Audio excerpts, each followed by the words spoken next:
Hey everybody, what is going on? Roman Zelichenko here, episode 13 of the GMI Rocket Show. And today our guest is Ian Almasi, who is the CEO of a company called Immigration Finder, which brings marketing automation and sales automation to immigration law firms and other companies in the immigration space. I'm your host, Roman Zelichenko, again. I'm an immigration lawyer, founder of immigration tech company called Laborless, and the founder of GMI Rocket, which brings you this show. I'm super excited to talk about marketing today, but also marketing from a tech perspective. I personally love marketing. I'm a big marketing buff, I guess you can say. I love creating content, but content marketing and automation are maybe similar sides of the same coin. Maybe they're two sides of the same coin. I really don't know. I'm terrible with automation in terms of marketing, so I'm excited to talk to Ian and learn a lot today. So Ian, thank you so much for joining. I really appreciate it. Yeah, absolutely, Roman. Yeah, I'm happy to be here. I know we've known each other for a little bit, gone back and forth on stuff, and I love what you do. So I love the fact that after the person becomes a client, like, what do you do then? Like, you're automating that part of the process. I love that. Yeah. Marketing, it isn't just about getting new clients, right? It's also about holding on to clients, continuing to build your brand. And obviously we'll talk a lot about all of this because I think it's really fascinating. I also think it's not something that's discussed in our industry really at all or very infrequently. So the hope is that we'll be able to talk about some things that are not just interesting about you, but interesting about the industry. And I'll probably learn a ton. But before I guess we jump into that, you're calling in from San Diego, right? Yeah, it's hot, it's nice. Yeah, it's great here. Amazing. Yeah, I love San Diego. I've been there once, and I really enjoyed my time. I had to go to the San Diego Zoo because it's just the classic place. But I think I walked to the San Diego Zoo, or maybe I took like a bus there. And I don't know. The whole city is really nice. It's really green. People are super nice. I don't know. I love it. And I'm in New York, and so it's like polar opposites. Cold here.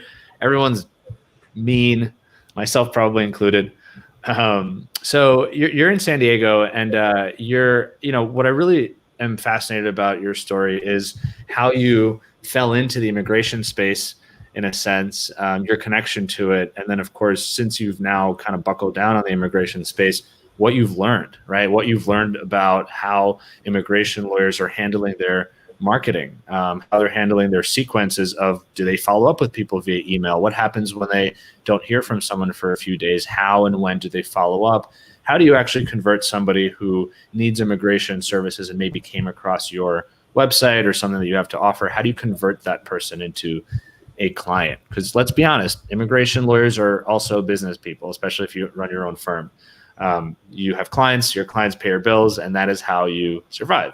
So it's important to talk about the marketing side of things, because it's not just about the cases you file. It's also about whether or not people know your company, they know your brand, and sort of what they expect from you and what you can deliver from that perspective. So how, you're in San Diego. Did you always live in San Diego, or did you move there kind of recently? So I'm from Washington originally, right. Washington State. I grew up by the Canadian border, which is kind of like a connection immigration, because you always had to go across the border and all this different stuff. So that was a fun part. But no, I came here in January 2019, so almost 2 years ago or so.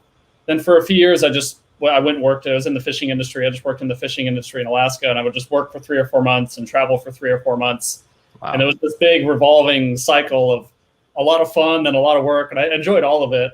But, obviously as here, there was no sustainability though, because I would make my money, I would spend it. I was like, realistically, I only wanted to be doing the travel, the fun stuff. And so I was like, hey, I needed to find some way to where I could, to start a business was the idea to do that. And then really had no idea what that was.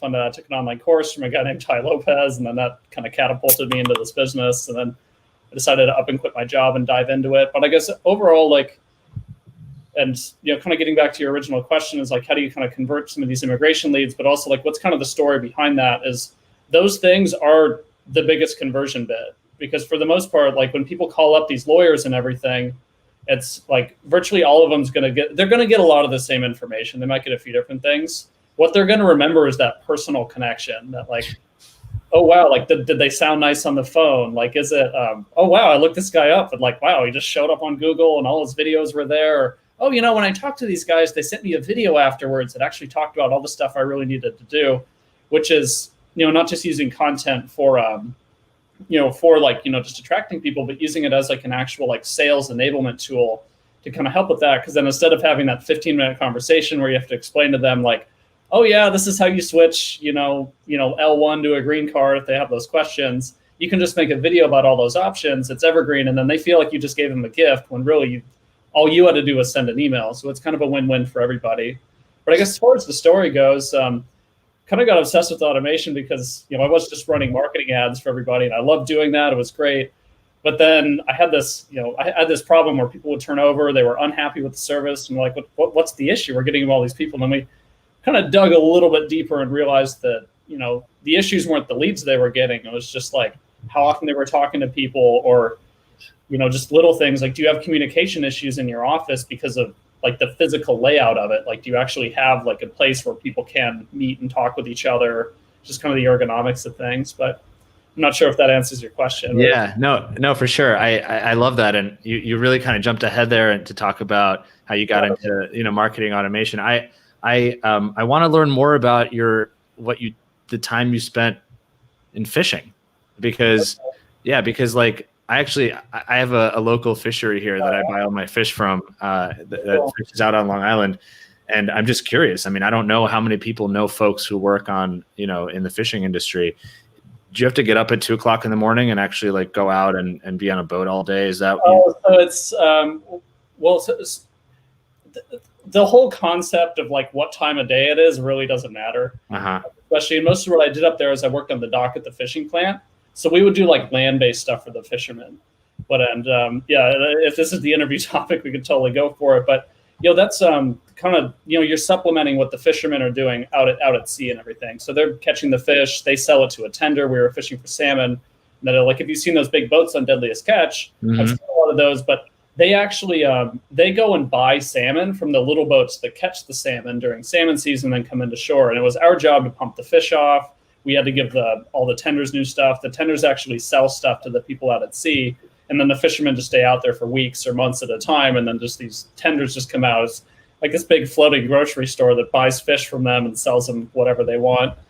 But that was kind of where it really got obsessed with like, hey, like what are the possibilities? You know, there's this plant that's operating 2-3 months of the year that's, you know, producing like a massive amount of what's even on the market. Like I go to the grocery store and see, you know, cans of salmon. You can read the codes on the bottom. They're actually from like the factory I worked at. That's how many thousands and thousands, or probably millions of cans they're producing. But as far as that whole thing goes, like the actual excitement of it was, you know, hey, like, you know, I wanted that experience, but I also wanted the result too. It's just kind of that like, hey, I could have fun for 3 months, you know, fun. The definition of fun kind of changed a little bit in the past few years. And then move forward is like, hey, like what can actually support a lifestyle I want? And that's still the question I asked myself today. And what I do share with clients is kind of that bit was the fishing industry led a lot to the traveling, which led a lot to the, hey, like, how do I start the business? How do I do this? And then I was a professional tree climber for a long time. I would just remove trees around people's houses. Yeah. But the other side of that was, you know, obviously like we wanted something more sustainable. Like it was kind of rough on your body. I actually cut most of my finger off with a chainsaw. You can see it's kind of messed up, and I had to stitch it together. But, you know, that's, you know, just kind of thinking in terms of sustainability, like, you know, that's an issue you can have with, you know, a business. Like, you know, what if someone like just slips and falls down a flight of stairs, like at your work? I mean, it is, you know, office jobs aren't really dangerous, but, you know, that is a possibility. But that, going back to that whole experience, that's what kind of got me thinking that, like, you know, hey, like, what is the next step? And that always kind of led me to think about, hey, like, how are we always going to keep progressing and moving forward, which is kind of what we implement now. But and so how did you come across, you know, I know Ty Lopez. For folks who you know, haven't heard of Ty Lopez, he's I mean, he's many different things, but he's somebody who preaches essentially creating your own business and building something that's internet based. He sort of speaks on marketing and speaks on social media and investment and things like that.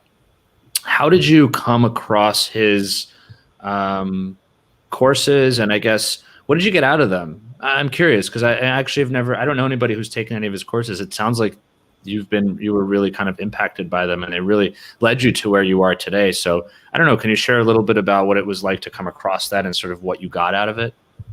Yeah, absolutely. So, well, I initially discovered him because if anybody's seen the Here in My Garage ad where the guy had the cell phone, the Lamborghinis, and all the books behind him, that's the person we're talking about in 2015, 2016. So overall, like I just knew he was. I just saw an ad, watched a webinar, and it was just pretty much took a bet. I was like, you know what? That's a good use of $1,000. I actually just got back from a backpacking trip from Colombia. I was like, I got to find a way to keep this momentum going without having to sacrifice like half of my life, like in the freezing cold and getting, wearing rain gear and everything. So like I just bought the course. I went for it. Ironically, I actually work for Ty Lopez now part of the time. So I'm on a sales team in addition to running this, which is a lot of like, the structural things we implemented in the company came from there. But the actual impact that had was, well, for one, digital entrepreneurship is for the most part a fairly lonely game, but like the advent of social media and all these, email groups, chat groups and everything, Slack, like a lot of what you've built, Roman, gives you the opportunity to realize that, hey, I'm not the only person out here that wants this. And so what that helped me do is kind of train myself to just see the opportunities out there. Because I think that's the issue. People are like, oh, I want to get around a better association of people. I really want to just like get to that next level. I'd love to be around people that kind of understand entrepreneurship more, but everybody's just a regular person. So that's kind of how I've always thought. And as far as it goes, like that, I mean, getting back to the original question, like how that actually kind of impacted me is I just realized it was possible. But then also you just realize like, how easy it is to change your life too. I mean, and maybe not easy is not the right word, but it can happen a lot more quickly than you plan on it. But also it's going to happen from you being assertive, because obviously buying a big stack of videos or anything, hiring a marketing company or just hiring a personal trainer is going to get you there. You really got to put the work in. Mm-hmm. And that took a long time, it's still building it up and everything. What do you think were some of the, so in terms of this course, do you think you came out with a concrete idea of I'm going to start a marketing company, or do you think you came out of this thinking, all right, I'm now convinced that I can build something that's digital, that's, internet based. Let me go figure out what that something is going to be? I'd say it was probably more the second one, but the mindset more was like, no matter what, I'm going to make this work. That was more the thought process. But that's the thing, is you never know what you're doing when you start. Like, I mean, you kind of have this ego where you're like, you have more information than experience and you think you can do all this stuff, and you can. But the other side of it too is you have to actually go do it and kind of find your niche. Like I never thought I'd be building these intake processes for immigration firms. I mean, originally I just wanted to do, Facebook ads for restaurants, but that progression happened. And then I realized that like, I just kept going to where I could provide the most value, but also like, what's the impact with the end consumer? Because in my case, it was like I bought it, like someone had good marketing. I bought a marketing course. I've made hundreds of thousands of dollars with it. I'm really happy with that purchase and everything. One of my mentors, for example, who's like made a huge impact on my life. I met him in Ty Lopez's Facebook group. We've talked almost every day for 2.5 years now. Wow. So it's, it's really crazy. It's just that, but that all came from this, purchase of, on a webinar. It was the first 5 minutes, like, yeah, I guess I'll buy this. It just felt right. But sometimes it's kind of the fact, it's like, do you want to bet on yourself? I think even as a lawyer, if there are solo practitioners or small law firm owners, or really anybody in our industry who isn't sort of really already part of a really massive firm, I think it probably feels very similar. They feel similarly in the sense that when you start your own firm, you kind of don't know what's going to happen. You have to believe that you have a product and a service to sell to people. You might already have a brand. You might not, right? You might have an idea of what you want your brand to be, and then it will morph over time depending on the work that you do, depending on the clients that you get, et cetera. So actually, I think that mindset is really important for anybody probably in any business starting out, whether they're trying to build a marketing company online or building a law firm or a dental office or something like that. What's really fascinating to me, I want to actually take a second here just to tell folks to ask questions. Ian has a lot of information about marketing automation and just in general kind of digital businesses. And so for the immigration lawyers here, definitely ask a lot of questions as we go along. I do want to give a quick shout out to Javier Martinez, who says Immigration Finder is awesome. Love it when people are shout out and give some love to the guests. Thank you, Javier. And then we have Electra Yao, who said really excited to watch. And Electra made a really interesting point here, saying I feel like COVID has accelerated this conversation. Community through technology.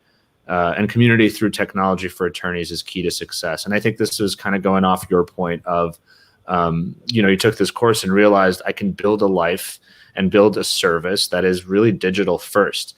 And it's crazy to think that someone could build a law firm, thinking that way. But it's true now more than ever, because immigration was always, it's federal, so you were able to practice and have a client that's perhaps in a totally different part of the country, but now you can be doing it from home. And so it's interesting to think that even an immigration law firm can be virtual, just for example, like a marketing automation company is.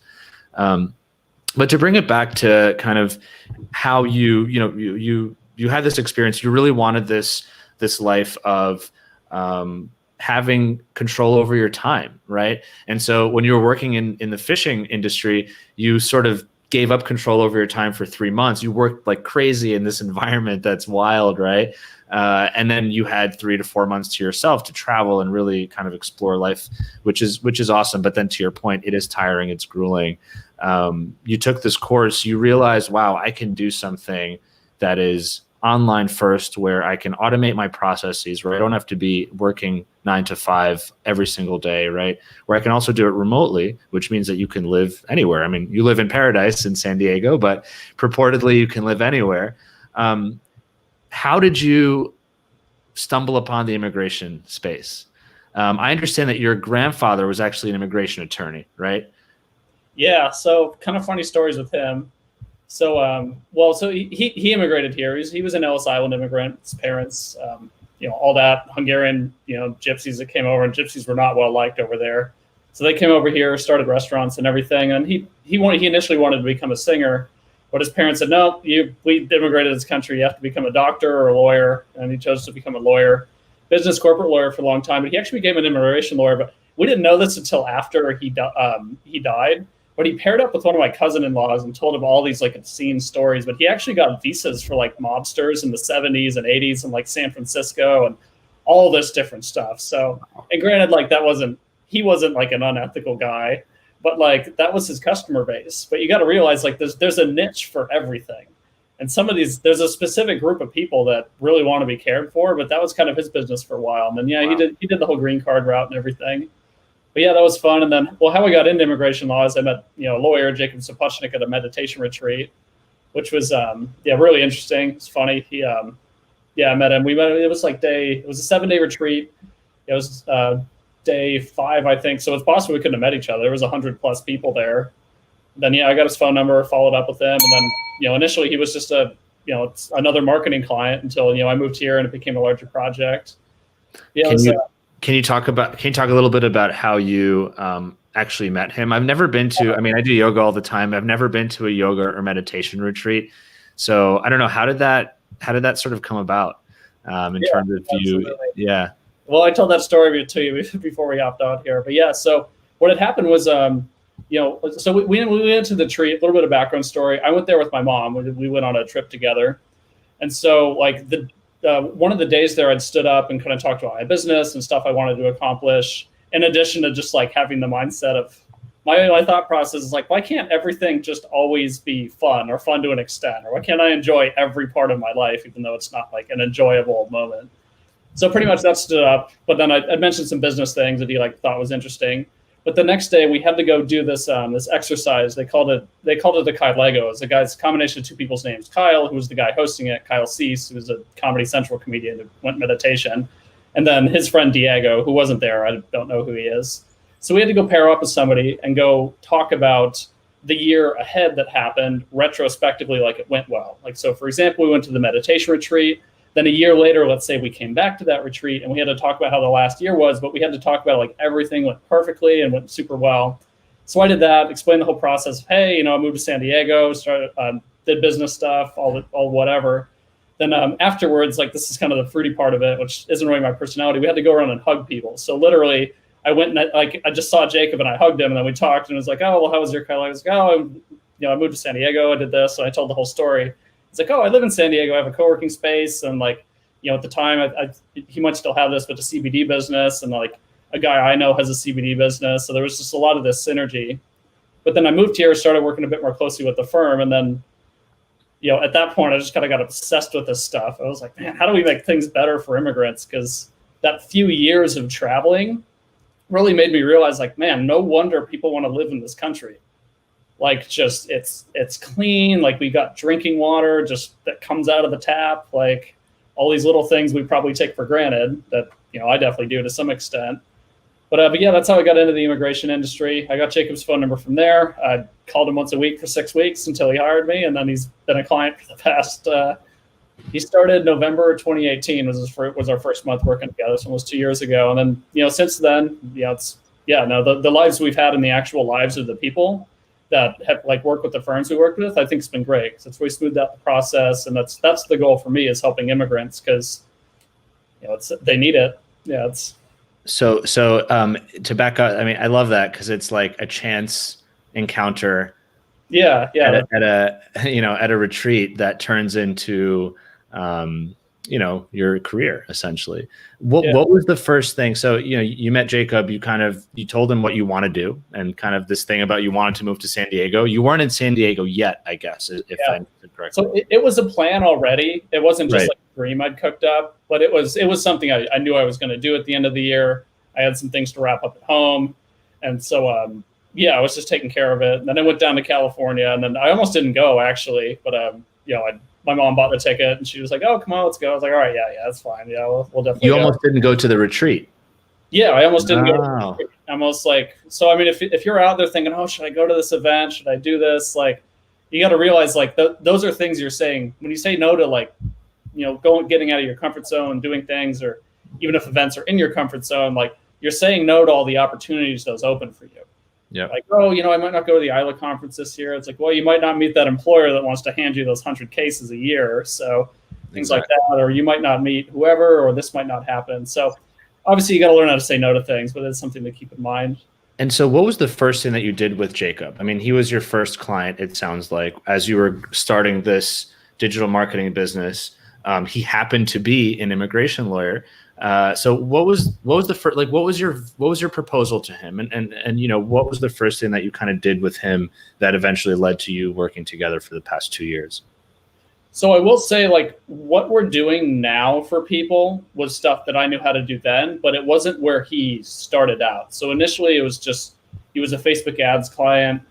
At the time, obviously this was 2 years ago, I'm much more experienced now. We've done this for other businesses, and I was doing what I do now for immigration firms. I was doing for other businesses to an extent. Got it. But it wasn't like a prime service offer. It was more like, hey, we're just going to help streamline your processes so we can run the ads and then make money like that, as opposed to making like the process automation and the, pretty much making the lives of you and your employees easier. That was never like a service offer. It was just like, hey, we'll just do this for you so we can run ads. But then he started off as a Facebook ads client. We ran a marriage ebook campaign to the state of California. We got all those, and then kind of kept working on the stuff, and then just kind of kept seeing different areas to add value, because I think people overthink their marketing a lot. All you have to do is start, and as long as you don't quit, the plan makes itself. That's true. I love that. So you came in helping with Facebook ads, and then you essentially it grew from there.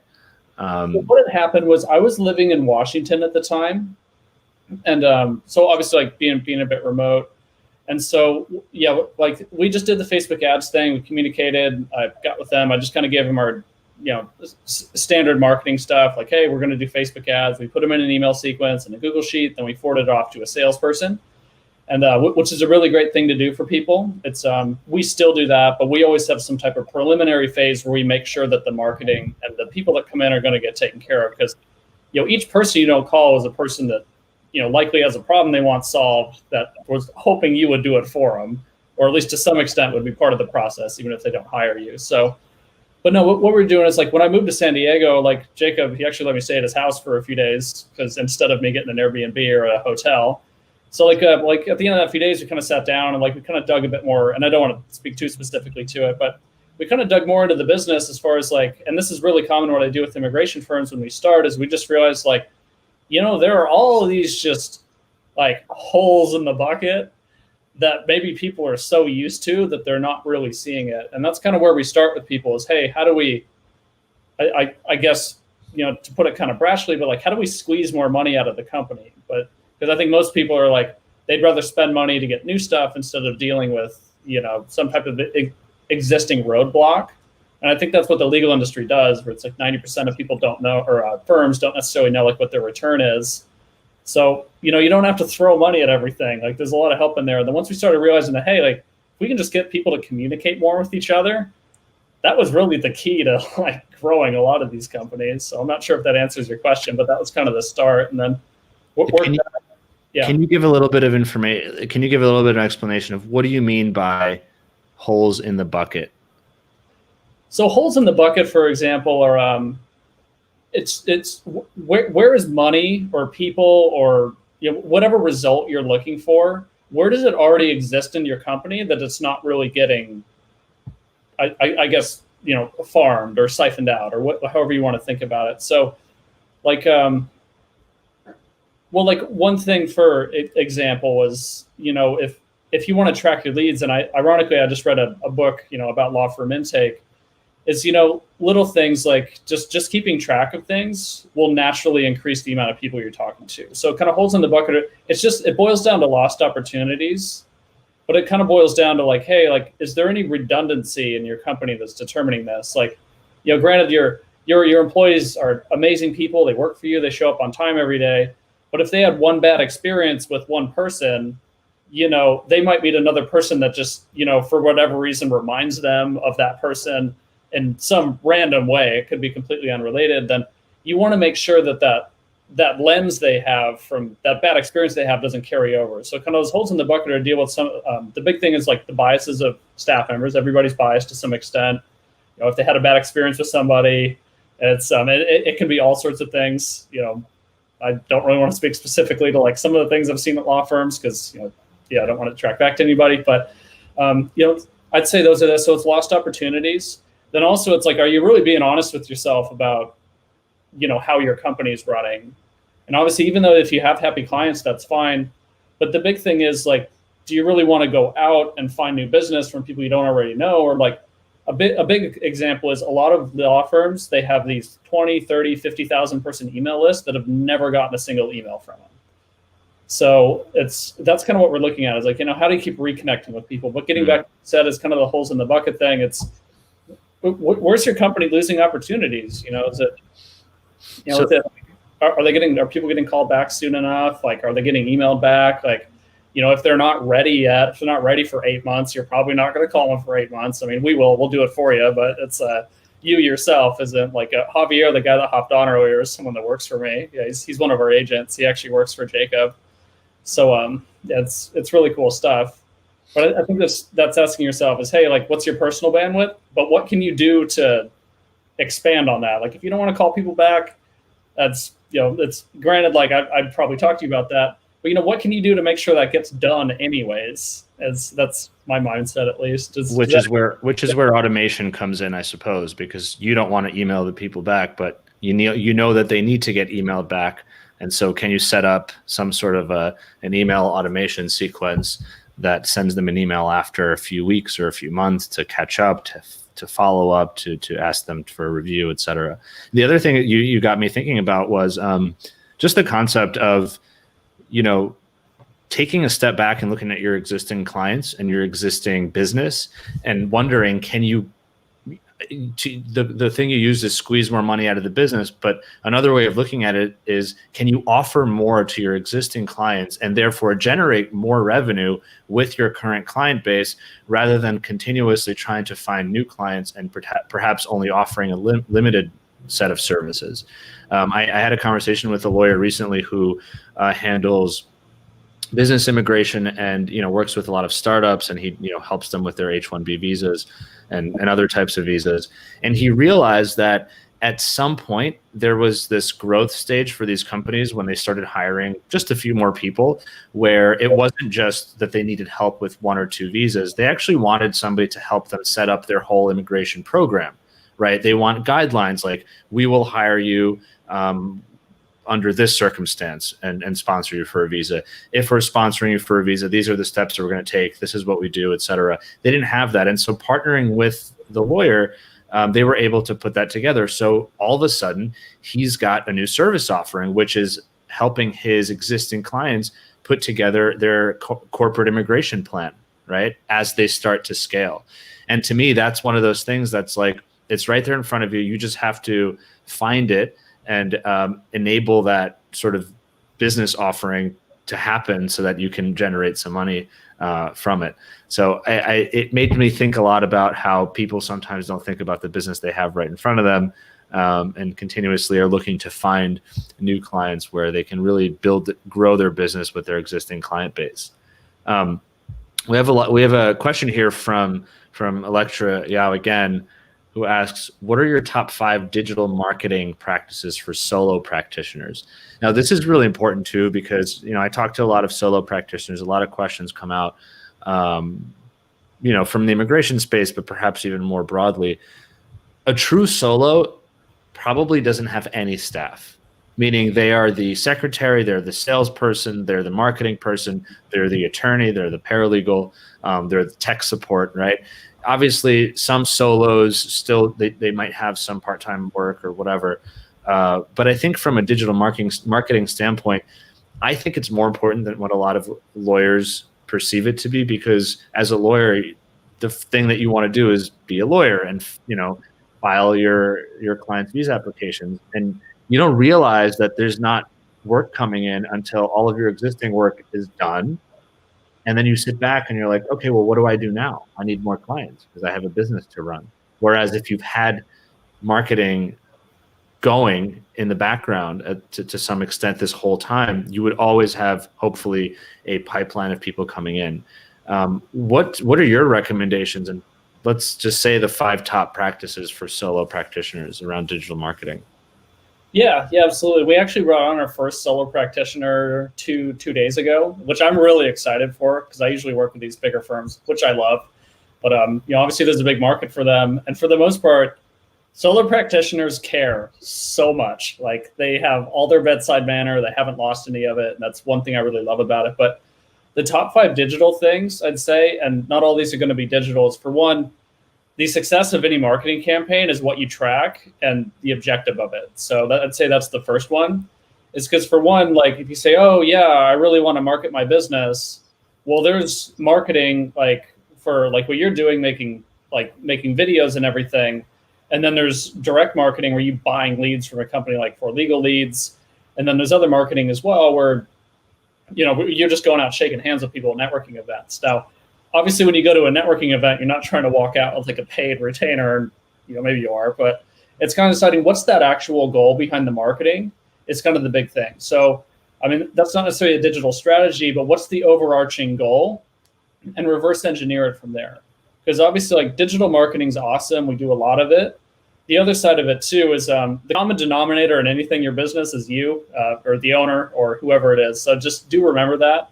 Where it's there's a lot of other things that go on. Like, to have success in digital marketing, obviously you're going to have to make a lot of phone calls. Like, you're going to have to call those. You're going to have to talk to them 3, 4, 5x the amount of times just to get them to sign up, as opposed to someone that refers. Mm-hmm. And so little things like that. But what I would say is, like, the second tip for digital marketing, after just keeping track of things and having an objective, is, for one, be consistent.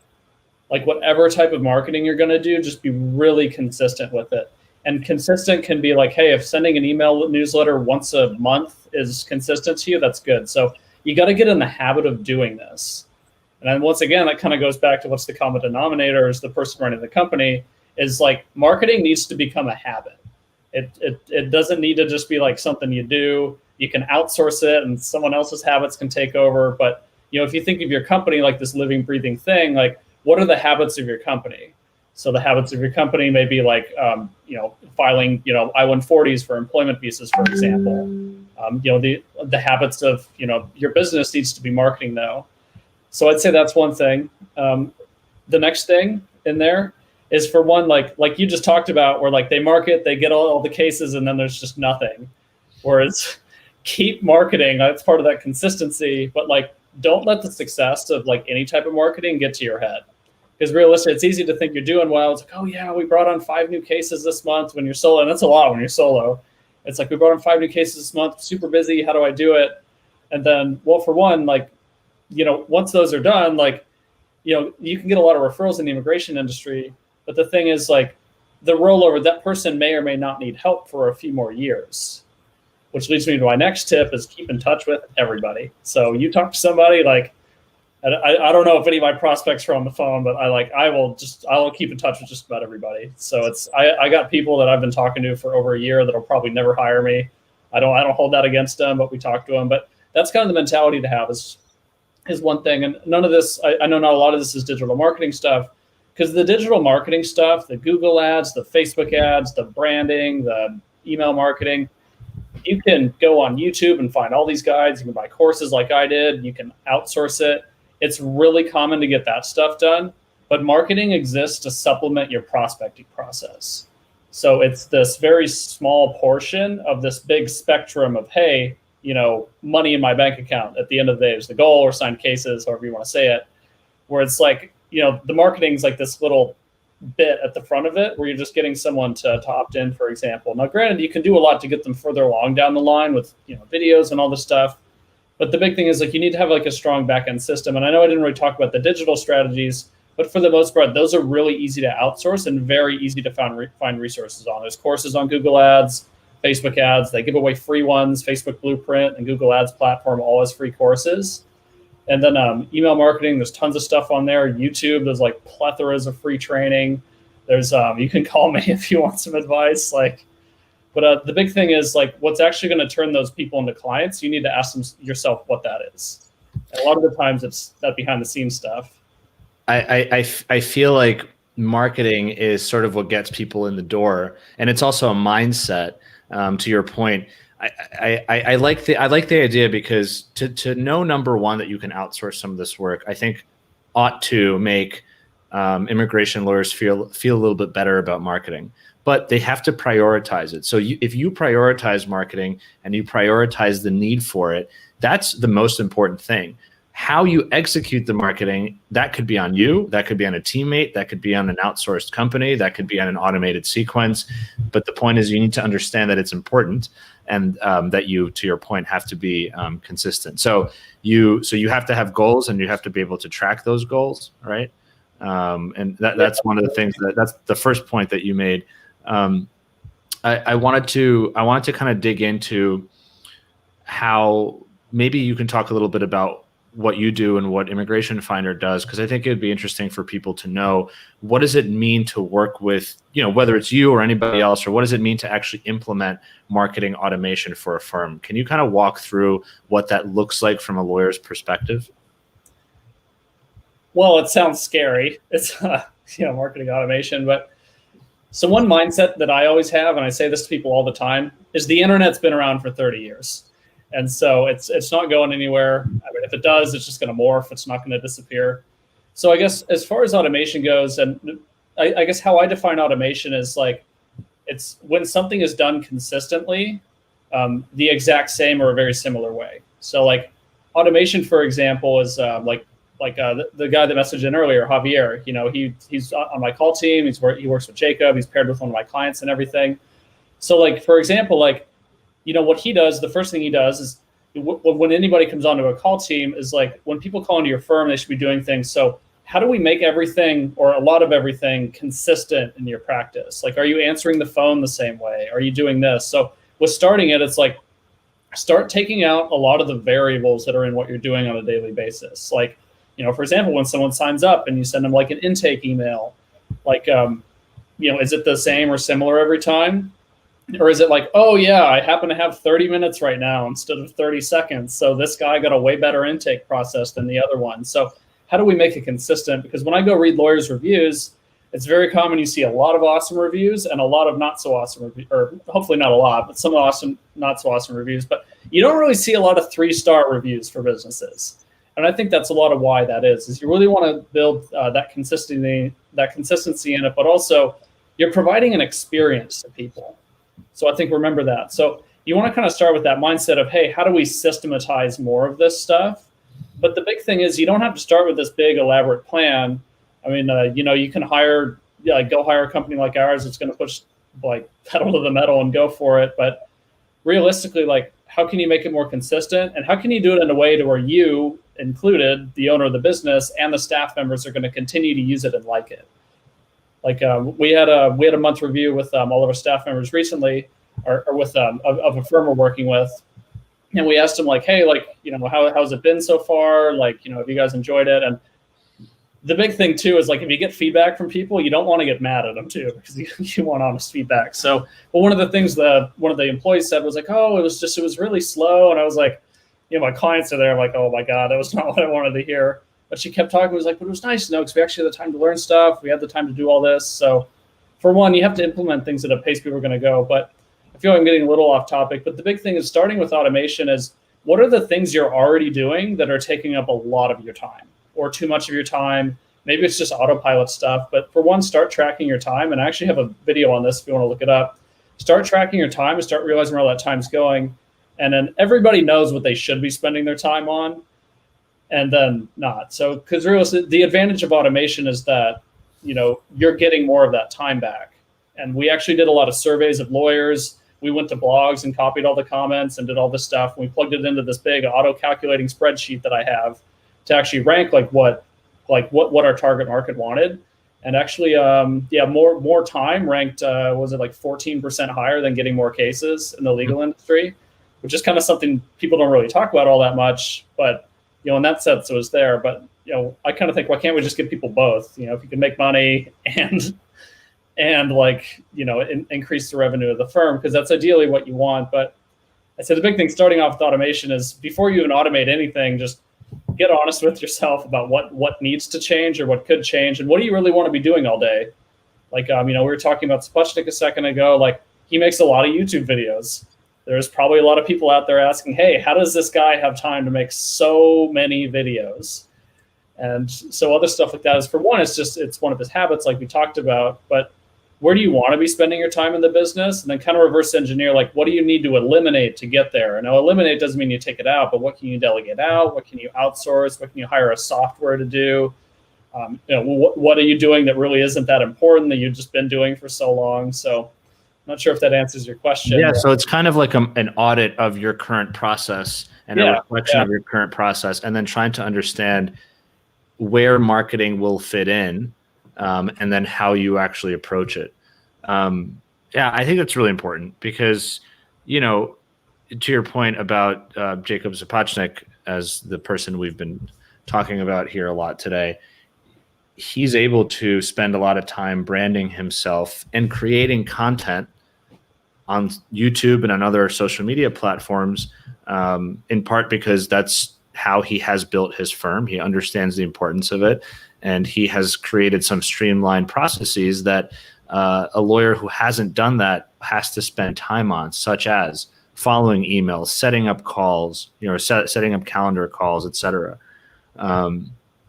We have just on this point, Shiv, one of our friends and listeners in the immigration tech space, says, don't automate for the sake of automating, right? Focus on intelligent automation based on ROI. Absolutely. You want to automate what makes sense, and other things that you're doing manually, maybe you don't have to do them at all. And maybe you can get rid of them, right, instead of automating them. So I think that's a really important point. Thank you, Shiv. It's one of those things that I think is a mindset shift, and that's kind of why I think our conversation right now is all about, in a sense, mindset, and just how to start thinking about immigration lawyers actually automating the marketing side of their practice. So what I think maybe let's dive into something that's a little bit that's specific. So, all right, you say automating marketing for an immigration lawyer. Can you give me 2 examples of what that could be? Like, what's a thing that an immigration lawyer is doing right now that's taking up their time that they can essentially, let's say, fully outsource, whether to a team or to a software solution? What are two things that you think, just so that people could get an idea? Because I think once they get an idea and say, oh, that's what that means, they can start then going further and figuring out, well, maybe if I can automate this one thing, what else can I automate? Like that'll shift the mindset and the frame of thinking.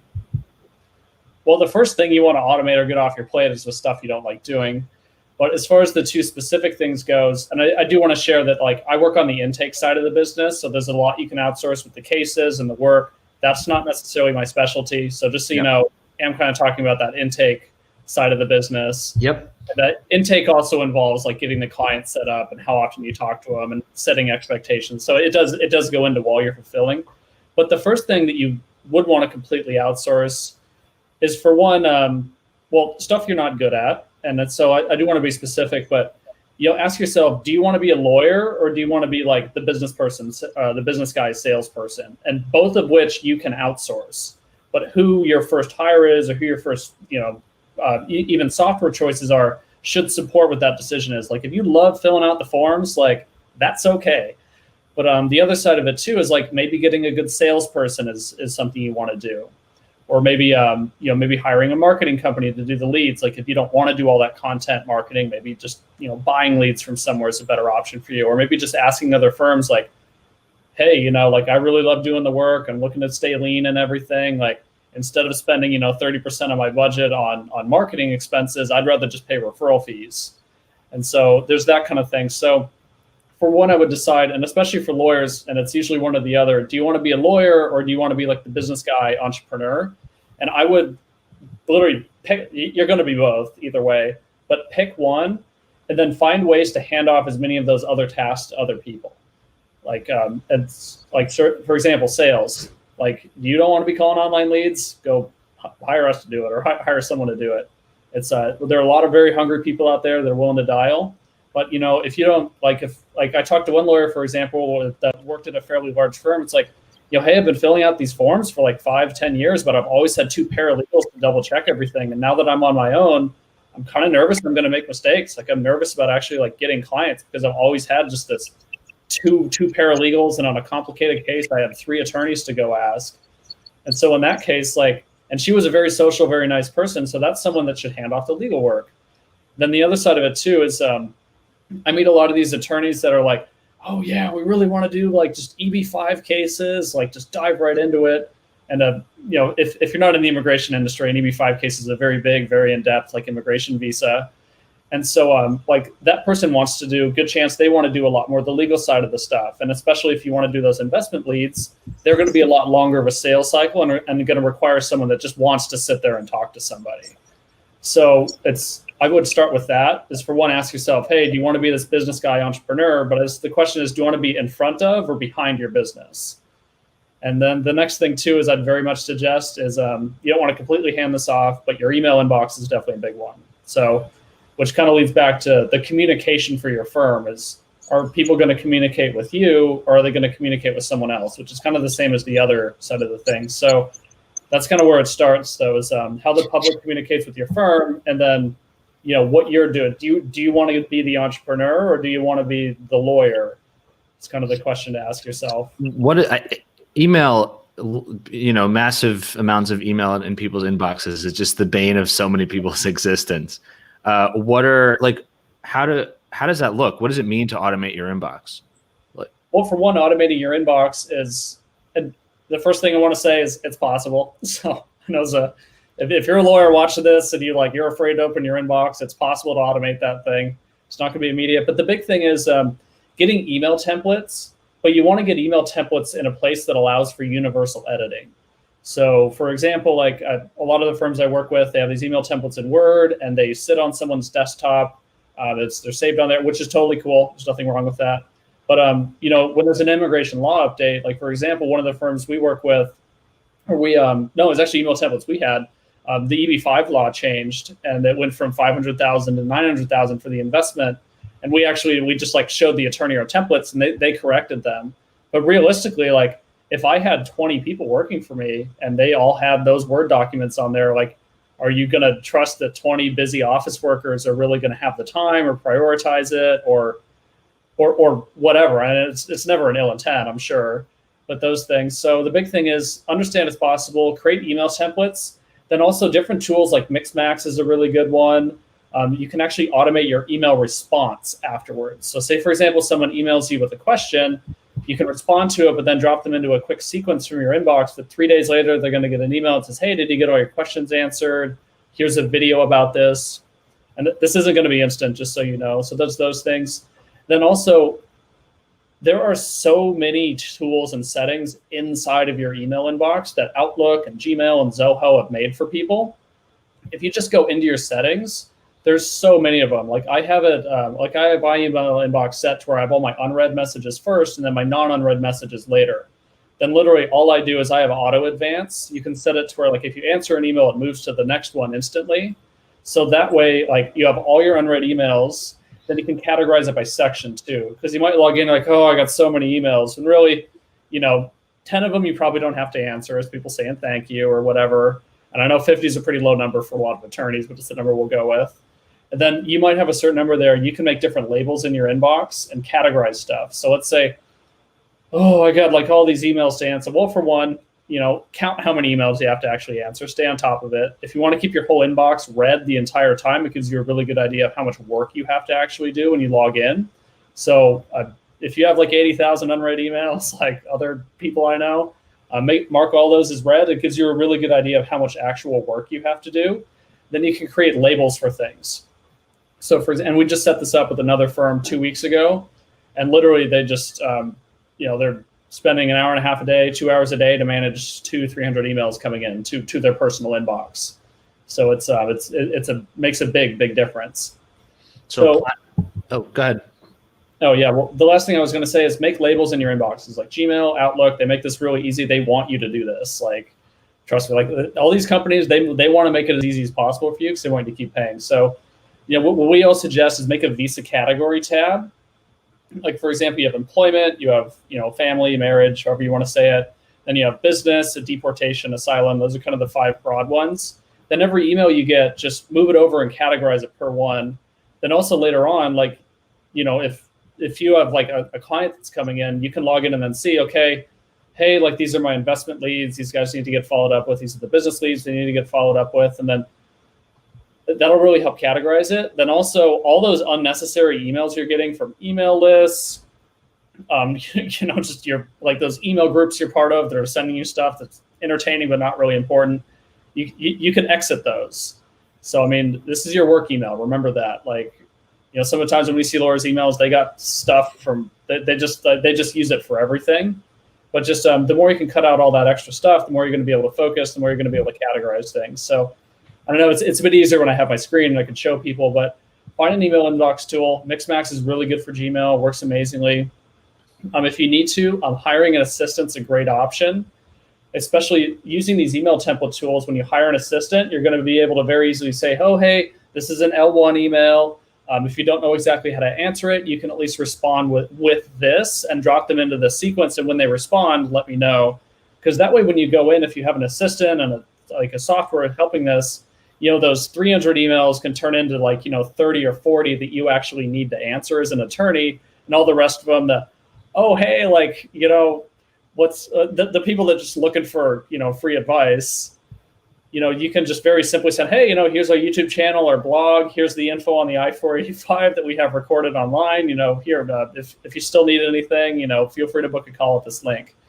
So there you go. That's a happy person that got taken care of in 30 seconds, as opposed to you just having to think, well, for one, you're probably going to groan like, oh, I don't know if this guy's going to pay me or whatever it is. But yeah, I always like to give the prospect the chance to be assertive.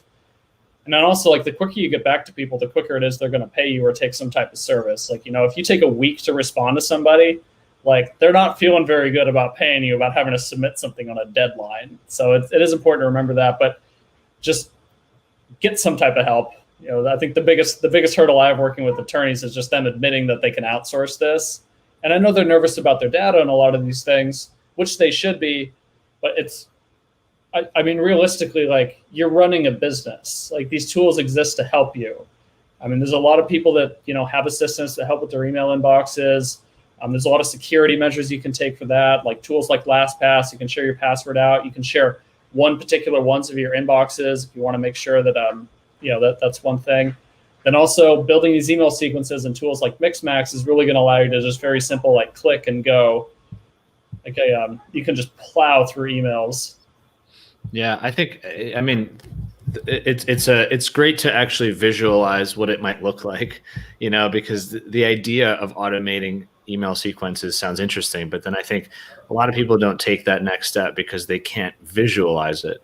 And I don't necessarily mean as a screen share or something like that, but just understanding, okay, you have a lot of emails. Number one, how many emails are not work related at all? How many of them are, the Gap sending you promotions because that one time you used your work email? Unsubscribe from all of that, because that will then reduce the email anxiety that you have looking at a really big number of unread emails.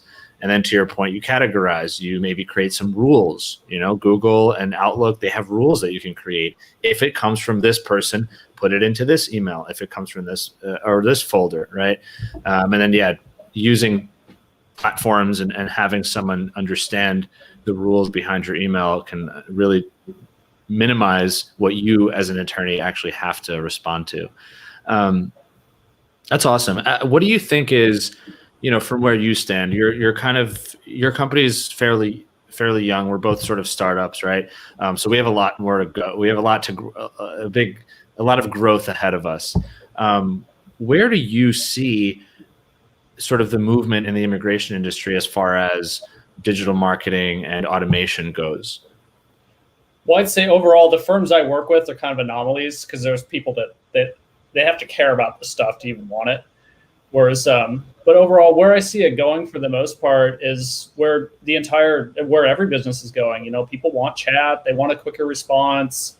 It's real easy to go on Google and find a phone call.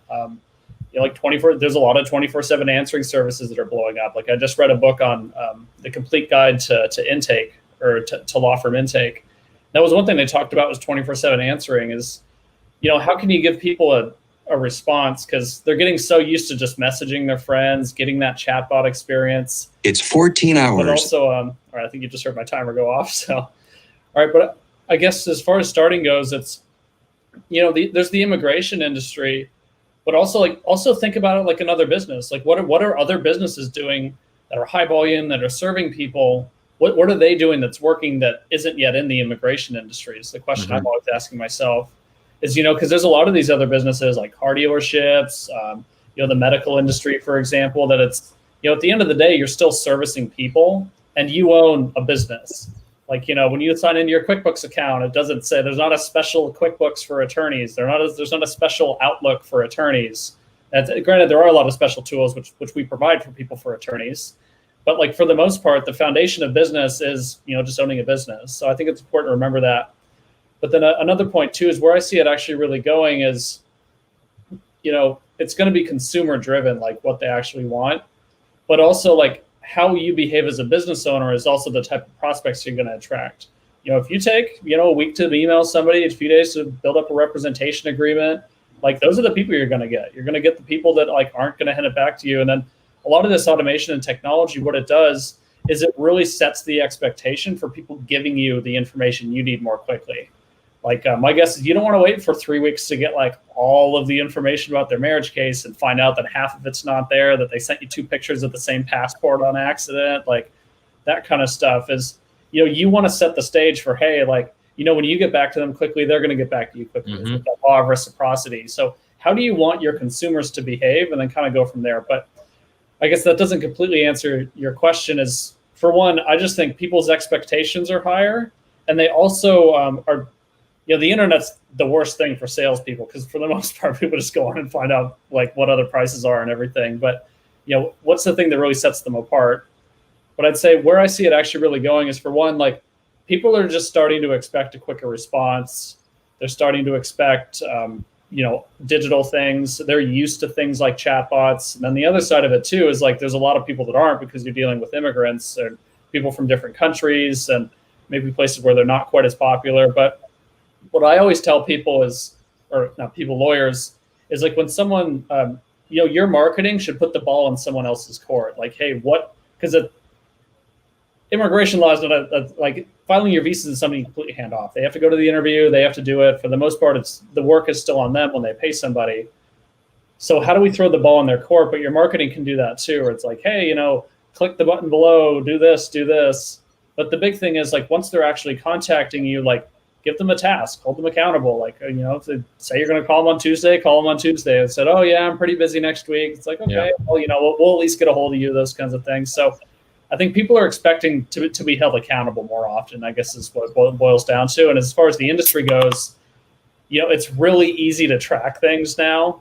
It's easy to check on your phone what day they called you back, like, what time it was. Like, if you said you're going to do it by the end of the day and you did it tomorrow morning, like those expectations are becoming something because people can literally just go in. Everything's time-stamped now. For the most part, if people want to go check their email inboxes or their texts or everything, they definitely can. And all those little things are build trust as well. So where I see the immigration industry going is people's expectations are going to be higher as far as response rate. Then also with the inundation of YouTube and everything, people are starting to expect information more for free. And that's okay because you have all of these sales enablement tools. When you got like piles of YouTube videos and you say, hey, we have a YouTube video on that, that's a reason for you to charge somebody. Because then you can say, hey, we actually have a video on that. You're more than welcome to check it out. It's like, well, I have some specific questions. Like, all right, well, hey, we can charge you for it.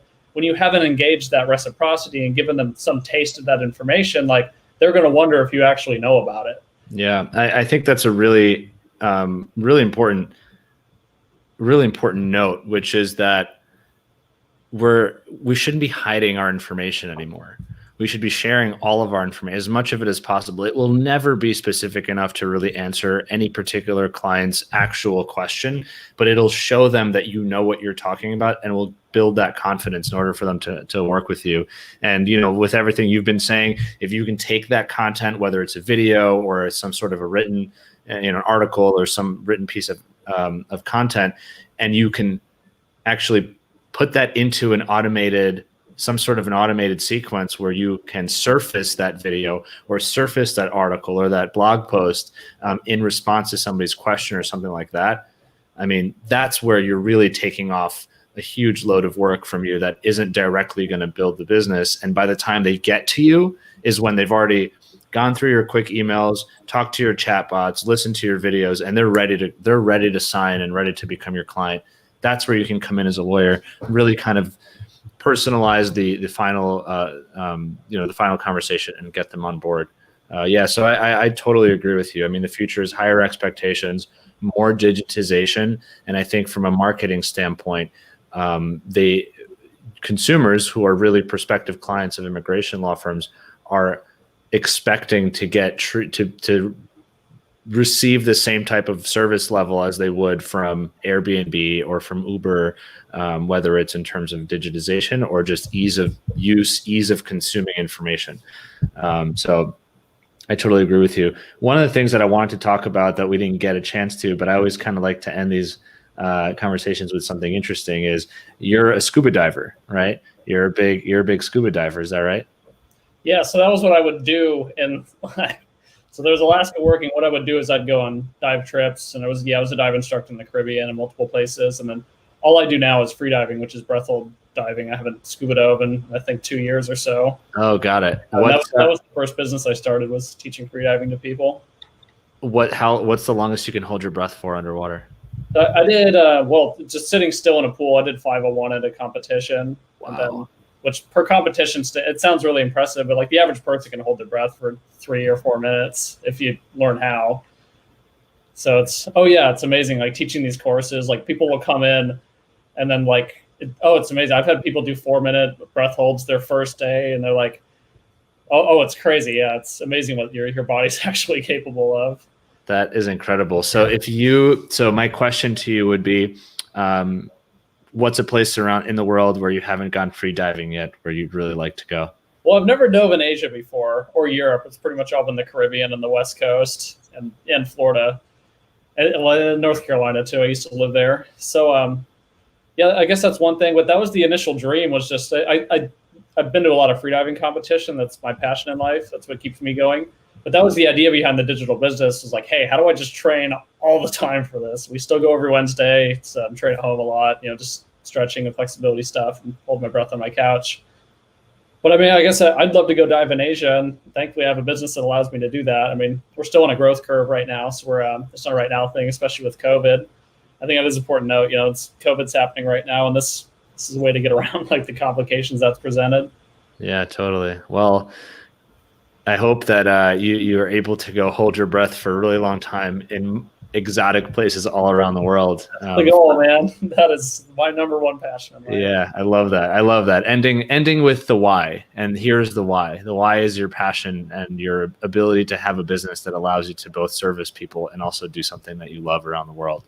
Well, dude, thank you so much for joining. I think this is really interesting, super insightful. I hope that the takeaway for folks is that marketing is something that should be consistent. It should be a habit. I really love how you said that, and that it is possible to actually automate things like your email and other facets of the legal industry or a law firm business that I think maybe bring people some level of kind of business or growth anxiety that you actually can automate and take off your plate. So I think those are super important and key takeaways. And yeah, thank you so much for joining and spending your time.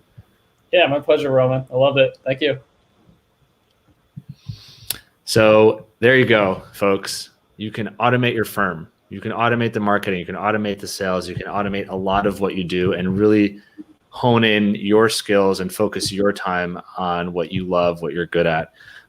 If you're a good business person and you just only fill out the forms because you have to as part of your job as a lawyer, well, that's something that you can either automate or outsource, and then you can focus on building the business. If you can't stand the thought of going to a conference, but you love doing the actual legal work, which of course a lot of us lawyers love to do, then maybe you can outsource the business side somehow, outsource the leads, outsource the sales, outsource that marketing, whether through people or through automated, software or some other kind of platform. So something can be done. You can automate your practice, and I hope that there's some more of that going forward, and that you feel inspired to do so. So thank you so much for joining, and check back next week for another awesome episode of the GMI Rocket Show.